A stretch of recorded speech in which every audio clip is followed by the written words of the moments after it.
It's Happy Friday. Richard Southern joins us now. Hey, Richard.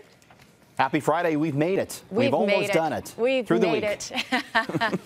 All right. A number of scene members getting concerning emails from Cineplex today. It's like another computer hacking problem. Yeah, this is a big issue for companies, and this is something to keep in mind, especially if maybe you're planning a trip to the movies this weekend. This comes back to Cineplex Connect. This is the free program that the theater chain offers its customers. You can buy tickets on there and whatnot. Cineplex says they want you to change your password right now if you are a Cineplex Connect user. It's not because they've had a security breach. They haven't, but they're worried about these other companies that have had a security breach, such as Loblaws. Their loyalty program has had issues. We've been following that on City News. So they're trying to be proactive with this. And again, this is a big concern, Cynthia, for a lot of companies out there. We had Yahoo announcing that 1 billion of their users got hacked into. So, it's tough to remember all these passwords, but it is a good idea to make them difficult and to change them as often as you can. Yeah, I'm one of those ones that uses one password for like multiple things. I know it's wrong, but I would never remember them. I really wouldn't. The most common password out there is still 1, 2, 3, 4, 5. So you got to mix it up a little bit. You just gave mine away.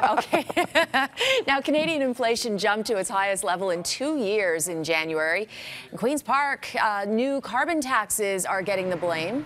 Absolutely. So consumer prices up 1.2% year on year in January, a much bigger jump than what was expected, and a surge in gasoline prices was to blame, but also the new carbon pricing policies here in Ontario and in Alberta really factored in. Overall, gas prices were up 20.6% year on year when you factored in that carbon price. The grocery bill, it's still expensive. We know that, although Stats Canada said we pay 2.1% less for groceries in January than we did a year ago. This puts the Bank of Canada in a tough place because they want to hike interest rates when inflation goes up, but really the economy on a whole isn't doing so hot, so they're reluctant to push those interest rates up. They're in a tough spot right now, Sen. Okay, and the big banks, well, not so much. They're turning some big profits, especially some jaw-dropping numbers from RBC. Record profits from Royal Bank, Canada's largest lender. It made a little more than $3 billion over just the last 3 months alone. Wow. It also raised its dividend. Investors like that.